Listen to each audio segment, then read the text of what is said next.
Do you think Bill Gates was wrong when he said, like baseball, we won't want to watch computers play baseball? Sorry, Bill, but just like your Common Core math, your prediction gets a failing grade. Because China recently displayed the world's first humanoid robot fighting competition, and it's something you're definitely going to want to see. All of that, plus our Smart Bit quiz coming up.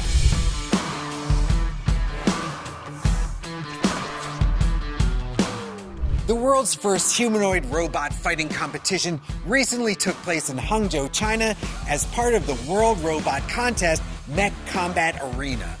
Robots developed by Unitree Robotics showcased advanced combat skills, coordination, and endurance. To prepare for the no-holds-barred boxing-style event, the robots underwent extensive training to improve balance, motion precision, and reflexes.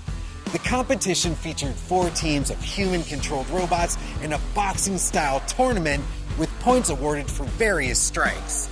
Each match was streamed live and included expert commentary on real-time robot control and motion strategy. The real standout, however, was Unitree's G1, flashing its agility, fast response time, and powerful joints. The robot, operated by Lu Xin, emerged as the champion after defeating Energy Guardian in a 3-round final. Experts highlighted the event as a major step forward in robotics and AI, showcasing China's leadership and the potential for robots in dynamic, high-impact environments. And to build such advanced designs, you need reliable products, so let's check one out in our premier product highlight, sponsored by Mouser Electronics.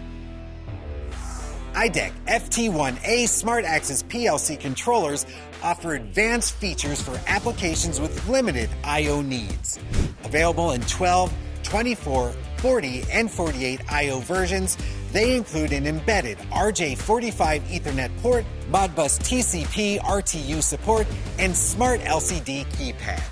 Additional features include 2 to 8 analog inputs, 10 amp relay contacts, and a real-time clock.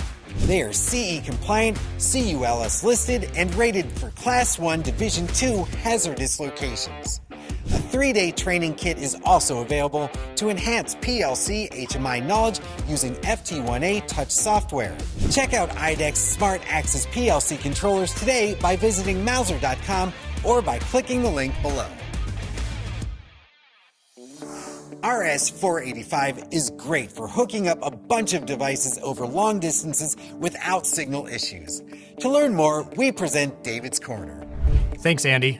One of the more difficult things to discuss, especially with the short time that we have, is discussing the topic of individual communication protocols. It's easy enough to say, well, if you have all the right networking components, your system will work.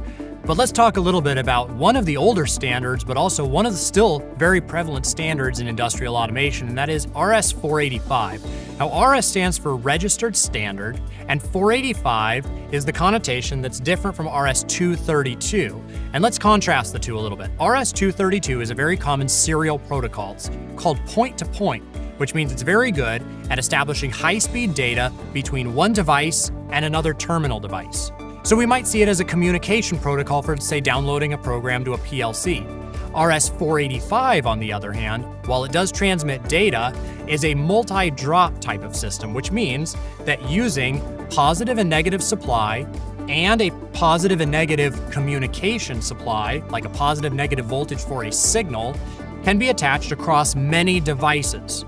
Now, one of the things that changes when you have a point-to-point interface versus a multi-drop interface, sort of like how we can think of Ethernet, is that since there's a lot of devices, the communication protocol needs to know which device it's talking to, which means addresses are important.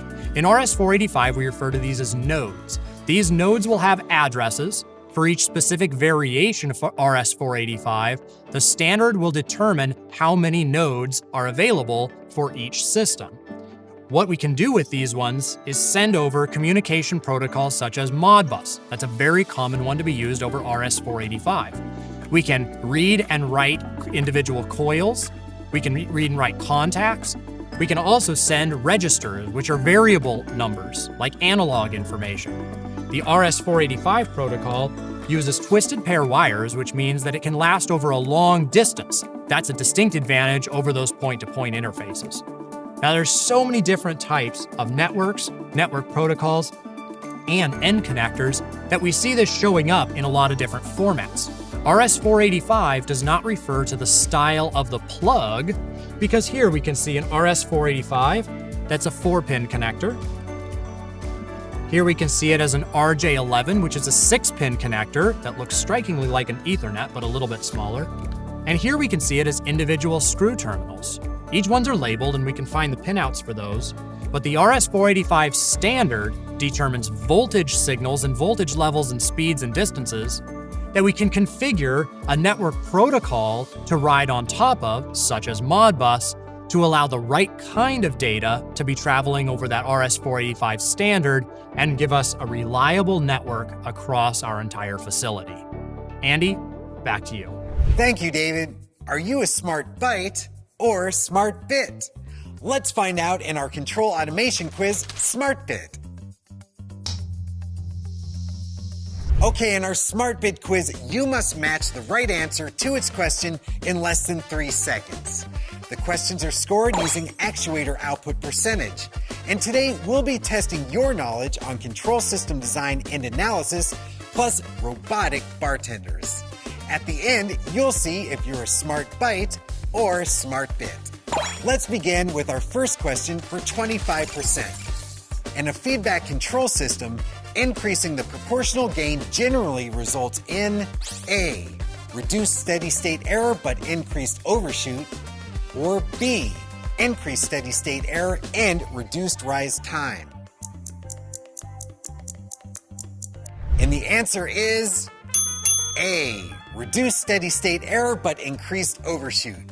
That's because increasing KP reduces the error more quickly, but can also cause the system to overshoot and oscillate, making it less stable. Okay, let's move on to our next question worth 25%. Which controller is more effective at eliminating steady-state error in Type 0 system responding to a ramp input? Is it A, proportional integral controller, or B, proportional derivative controller? The answer is A, PI controller. A PI controller introduces an integrator which helps track ramp inputs with 0 steady-state error. Okay, time for our final question worth 50%.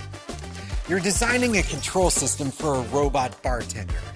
To minimize sloshing while moving drinks, you'd use A, step inputs and sharp turns to save time, or B, smooth acceleration profiles and feedback damping. And the answer is B, smooth acceleration profiles and feedback damping. Gentle feedback controlled motion avoids overshoot and spillage. And my cup runneth over because that's all the time we have, but you can have another go at it right now by clicking the link on your screen. Thanks for tuning in.